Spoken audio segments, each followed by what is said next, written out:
loyal terhadap ajaran Islam, dan ini yang akan menyelamatkan. Sekalipun masa-masa lalu kita penuh bergelimang dosa, mungkin seabrek dosa sudah kita lakukan. Apabila dosa-dosa itu tidak kita tobati, mungkin kita menjadi orang yang berhak diazab di alam kubur, menjadi orang yang menyesal dengan penyesalan seperti yang dikatakan tadi, ingin hidup lagi di dunia untuk beriman beramal soleh, tapi tidak diperkenankan. Mungkin kita akan menjadi orang-orang yang berada dalam penderitaan yang tak terbayangkan kelak apabila dosa-dosa lalu yang pernah kita lakukan ini tidak kita hapus, tidak kita tobati, tidak kita rubah dengan amal-amal soleh yang Allah syariatkan dalam Al-Quranul Karim atau hadis-hadis Nabi SAW yang sahih. Berdasarkan hal itulah maka 5 momen ketika manusia minta dikembalikan ke alam dunia harus dijadikan cambuk bagi kita sebelum masa itu datang, sebelum masa itu kita alami. Sejak sekarang kita memperbaiki diri untuk memperbaiki nasib kita di alam akhirat nanti. Inilah materi tentang minta dihidupkan kembali ke alam dunia. Dengan demikian, materi yang berkaitan dengan kematian seluruhnya selesai. Tinggal tersisa satu materi lagi, yaitu kalau tidak salah tentang tanda-tanda kiamat ya. Kenapa saya mengaitkan kematian dengan tanda-tanda kiamat? Karena kematian disebut al-qiyamatus sughra. Al-qiyamatus sughra maknanya lah kiamat kecil. Kalau seseorang mati, berarti dia sudah mengalami kiamat kecil. Dan kiamat kecil adalah satu fase yang dialami oleh manusia menuju kehidupan setelah kiamat besar nanti. Oleh karena itulah maka buku-buku yang menjelaskan tentang kematian biasanya selalu diikuti dengan penjelasan tentang kiamat besar, dan setiap penjelasan tentang kiamat besar selalu diawali oleh tanda-tanda kiamat besar tadi. Oleh karena itu tadi ketika kita menjelaskan tentang beriman kepada hari akhir, poin yang pertama dari kandungan iman kepada hari akhir itu adalah beriman kepada tanda-tanda kiamat.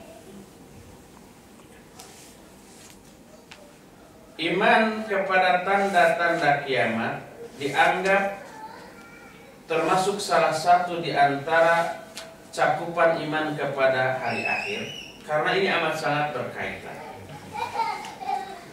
Secara umum, iman tanda-tanda kiamat ada 9 poin.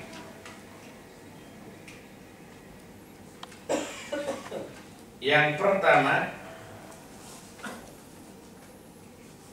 diutusnya Nabi Muhammad SAW. Kedua, bila seorang hamba sahaya wanita telah melahirkan tuannya.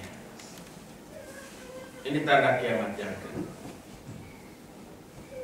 Ketiga, kalau manusia saling berperang satu sama lain memperebutkan gunung emas di sungai Efrat. Hadis tentang masalah itu nanti akan kita bahas. Keempat, adanya dukhon atau kabut.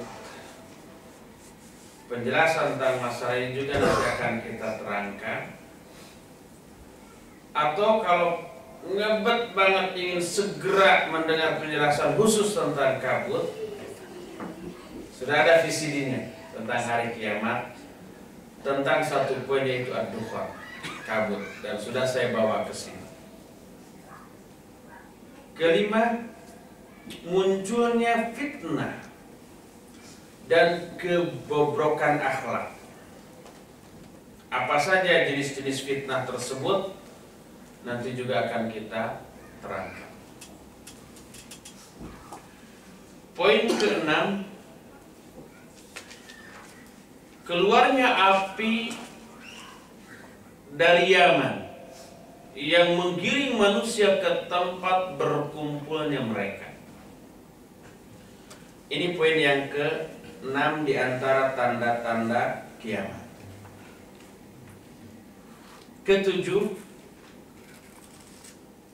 tidak merasa senang, tidak merasa gembira atau bahagia dengan pembagian ghanimah atau warisan yang amat sangat banyak.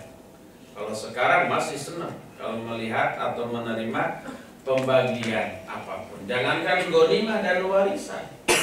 Setiap akhir tahun sebagian dari pajak kita dikembalikan juga senangnya bukan main.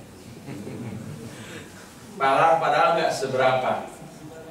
Apalagi kalau ghanimah atau warisan. Kedelapan, munculnya Dajjal laknatullahi alaihi, diikuti oleh turunnya Nabiullah Isa alaihissalam untuk membunuhnya, lalu diikuti pula oleh keluarnya Ya'juj dan Ma'juj, sebab tiga ini berurutan dan sezaman. Dajjal tidak bertemu dengan Ya'juj Ma'juj, tapi tempo waktunya tidak terpisah jauh. Dajjal cuma 40 hari hidupnya di alam dunia, lalu dibunuh oleh Nabi Isa. Setelah Nabi Isa beres membunuh Dajjal, baru Ya'juj Ma'juj keluar. Sampai Nabi Isa dan pengikutnya pun mengungsi ke gunung menyelamatkan dia. Jadi 3 poin ini, munculnya Dajjal, turunnya Nabi Isa, dan Ya'juj dan Ma'juj adalah satu periode waktu. Kesembilan,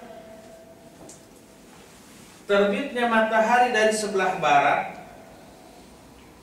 serta munculnya dabah. Ini pun berurutan, tidak berselang waktu yang lama. Dan dabah artinya binatang melata dari muka bumi, yang keluar dari dalam bumi dan bisa bercerita, yang tingginya kira-kira 30 hasta. Satu hasta itu hampir setengah meter. Jadi kira-kira hampir 15 meter tingginya binatang itu. Bukan dinosaurus, bukan monster. Dan binatang yang namanya dabah ini dijelaskan oleh Allah Subhanahu wa taala Al-Qur'an. Lalu nanti mereka ini, dia ini akan berbicara kepada manusia. Al-Quran yang menjelaskan itu, bukan hadis, apalagi pendapat para ulama.